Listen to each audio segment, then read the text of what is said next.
Gold trusted gold buyers. మీరు తాకట్టు పెట్టిన బంగారాన్ని విడిపించి ఈ రోజు ఉన్న మార్కెట్ ధరకు కొనబడును.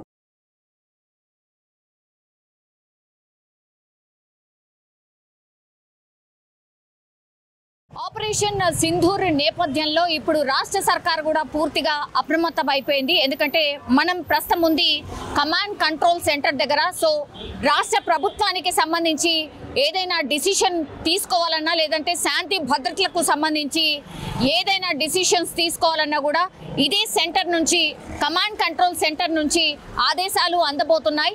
సో పూర్తిగా ఆపరేషన్ సింధూర్ ఇంప్లిమెంట్ అయిపోయిన నేపథ్యంలో ఇప్పుడు రాష్ట్ర సర్కార్ కూడా పూర్తిగా అప్రమత్తమైన పరిస్థితి అయితే కనిపిస్తోంది. అన్ని డిపార్ట్మెంట్స్ అంటే శాంతి భద్రతలకు సంబంధించిన డిపార్ట్మెంట్ అట్లాగే ప్రభుత్వ ఉద్యోగులు ఎవరైతే ఉంటారో వాళ్ళందరి సెలవులను కూడా రద్దు చేసిన పరిస్థితి అయితే కనిపిస్తోంది. అండ్ అత్యవసర సేవలకైతే మరీ వాళ్లకు పూర్తిగా ఆదేశాలు అందాయి. ఎస్పెషల్లీ హాస్పిటల్స్ కావచ్చు లేదంటే అనుకోని పరిస్థితుల్లో ఇంకేమైనా జరిగితే ఈ రక్త నిల్వలకు సంబంధించిన వ్యవస్థ కావచ్చు వీటన్నిటిని కూడా అప్రమత్తం చేశాయి. అంటే రక్త నిల్వలను సంబంధించి పూర్తిగా పెంచుకోవాల్సిందే. అట్లాగే అత్యవసర పరిస్థితులు ఏర్పడితే హాస్పిటల్ బెడ్స్ అన్ని కూడా సిద్ధంగా ఉంచుకోవాల్సిందే. ఇది క్లియర్ కట్గా ఆదేశాలు అందించిన పరిస్థితి అయితే కనిపిస్తోంది. కమాండ్ కంట్రోల్ సెంటర్లో ఒక టోల్ ఫ్రీ నంబర్ని కూడా అందుబాటులోకి తీసుకొచ్చారు.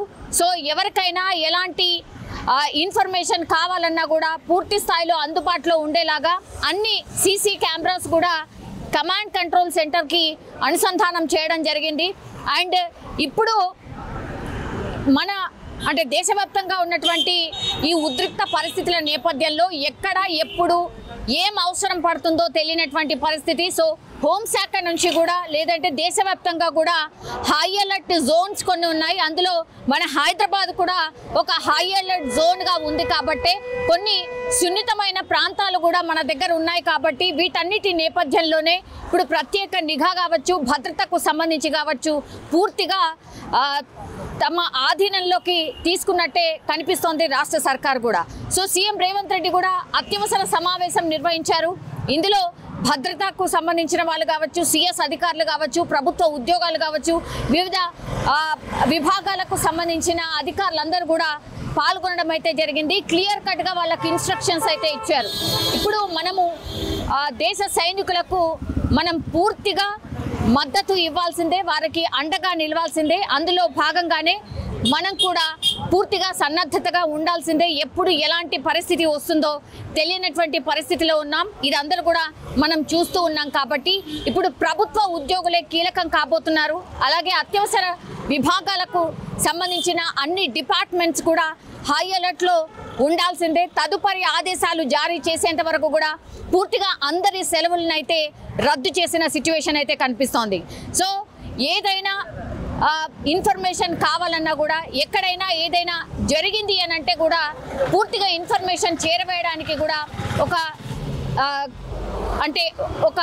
టోల్ ఫ్రీ నంబర్ని కూడా రాష్ట్ర సర్కార్ ఇచ్చిన పరిస్థితి అయితే కనిపిస్తోంది. సో ఇవన్నిటి నేపథ్యంలో అయితే కమాండ్ కంట్రోల్ సెంటర్లో పూర్తిగా అధికారులు ఎవరైతే కన్సర్న్ అధికారులు ఉంటారో వాళ్ళందరూ కూడా ఎప్పుడు 24/7 అందుబాటులో ఉండేలాగా చూస్తున్న పరిస్థితి. నిన్న అర్ధరాత్రి మనకు తెలుసు 1:28 ప్రాంతంలో ఆపరేషన్ సింధూర్ ఇంప్లిమెంట్ చేసిన తర్వాత ఇప్పుడు అందరు ఎక్స్పెక్ట్ చేస్తున్నది ఏంటి అని అంటే డెఫినెట్లీ పాకిస్తాన్ తరఫు నుంచి కూడా ఏదైనా రియాక్షన్ వచ్చే అవకాశం ఉంది అని ఎక్స్పెక్ట్ చేస్తున్న నేపథ్యంలో వాళ్ళు దొంగ దెబ్బ తీసే ప్రయత్నం చేస్తారు. ఎందుకంటే మొన్న కూడా ఉగ్రదాడిలో సామాన్యుల్నే టార్గెట్ చేశారు. కాబట్టి ఇప్పుడు కూడా అగైన్ సామాన్యుల్నే టార్గెట్ చేసే అవకాశం ఉంటుంది అని ఎక్స్పెక్ట్ చేస్తూ ఉన్నారు. సో ఎక్కడైనా దాడి జరిగే అవకాశం ఉంటుంది అనేసి కూడా పూర్తిగా ఇన్ఫర్మేషన్ ఉన్న నేపథ్యంలో అన్ని రాష్ట్ర ప్రభుత్వాలు అప్రమత్తమయ్యాయి. అట్లాగే కూడా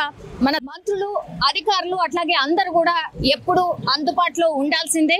విదేశీ పర్యటనలు ఎవరన్నా వెళ్దాం అనుకున్నా కూడా వాటన్నిటిని కూడా రద్దు చేసుకోవాల్సిందే అని కూడా చెప్పారు. అట్లాగే క్లియర్ కట్ గా కొన్ని ఇన్స్ట్రక్షన్స్ సోషల్ మీడియాకి కూడా ఇచ్చిన పరిస్థితి కనిపిస్తోంది. అనవసర ప్రకటనలు చేయొద్దు.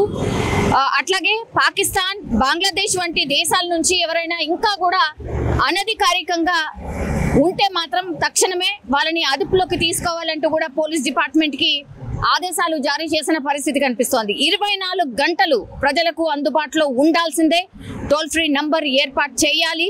అట్లాగే కమాండ్ కంట్రోల్ సెంటర్లో పూర్తి స్థాయి సమాచార వ్యవస్థను ఏర్పాటు చేసుకోవాల్సిందే.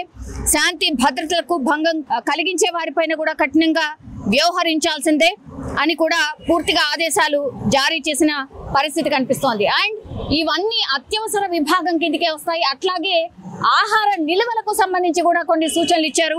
ఆహార నిల్వలు తగినంత ఉండేలా చూసుకోవాలని కూడా చెప్పినటువంటి పరిస్థితి. సో అన్నిటికీ ప్రిపేర్ అయి ఉండాల్సిందే అనేటువంటిది క్లియర్ కట్ గా సీఎం రేవంత్ రెడ్డి కూడా అందరికీ ఆదేశాలు జారీ చేశారు. సైబర్ సెక్యూరిటీ మీద పూర్తిగా అప్రమత్తంగా ఉండాలని కూడా చెప్పిన పరిస్థితి. ఫేక్ న్యూస్ పై అప్రమత్తంగా ఉండాలి. అంటే అనవసరమైన వార్తలు స్ప్రెడ్ కాకుండా, ప్రజలు ప్రానిక్ కాకుండా చూడాల్సిందే. ఇట్లా ఫేక్ న్యూస్ వల్ల ప్రజల్లో ఒక ఆందోళన పెరిగే అవకాశం ఉంటుంది. ఫేక్ న్యూస్ ని అరికట్టడానికి కూడా ఒక ప్రత్యేక సెల్ ని కూడా ఏర్పాటు చేయాలని ఆదేశాలు అందిన పరిస్థితి. సో ఈ రాజధానిలో ఉన్నటువంటి 3 కమిషనరేట్లు ఏవైతే ఉన్నాయో వాటన్నిటికీ సంబంధించిన సీసీ కెమెరాలను కమాండ్ కంట్రోల్ రూమ్ కు అనుసంధానం చేయబోతున్నారు. సో అన్ని జిల్లా కేంద్రాలతో పాటుగా సున్నిత ప్రాంతాల్లో పూర్తిగా అప్రమత్తంగా ఉండాల్సిందే అని కూడా పూర్తిగా ఆదేశాలు అందాయి. అండ్ హైదరాబాద్ లోని ఈ విదేశీ రాయబార కార్యాలయాలు ఏవైతే ఉంటాయో వాటిని కూడా కొంత భద్రతను పెంచుకోవాల్సిందే అని కూడా ఆదేశాలు అందాయి. అట్లాగే ఐటీ సంస్థలు, అంటే ఎస్పెషల్లీ మనకు ఐటీ సంస్థలు అని అంటే హైటెక్ సిటీ, గచ్చిబౌలి అటువైపు కదా. సో ఆ ప్రాంతాల్లో కూడా అప్రమత్తంగా ఉండాలని పోలీసులకైతే క్లియర్ కట్ ఇన్స్ట్రక్షన్స్ ఇచ్చిన పరిస్థితి అయితే కనిపిస్తోంది. సో పాత నేరస్తుల పట్ల కూడా పోలీస్ డిపార్ట్మెంట్ కొంత అప్రమత్తంగా ఉండాలని ఆదేశాలు అయితే జారీ అయిన సిచ్యువేషన్ అయితే కనిపిస్తోంది. సో ప్రస్తుతం ఇది కమాండ్ కంట్రోల్ సెంటర్ దగ్గర ఉన్నటువంటి సిచ్యువేషన్. పూర్తిగా 24/7 కమాండ్ కంట్రోల్ సెంటర్ యాక్టివేట్ అయిపోయింది. సో సమాచార వ్యవస్థ పూర్తిగా మన రాష్ట్రానికి సంబంధించి ఇక్కడి నుంచే ఆపరేట్ కాబోతోంది. నిజంగా ప్రస్తుతం ఉన్నటువంటి సమాజం దేనికి ప్రయారిటీ ఇస్తుంది? ఆర్థిక సంబంధాల చుట్టూ మాత్రమే తిరుగుతుంది. మళ్ళీ ఎన్నికలంగానే చాలా విరక్తి కలుగుతాం.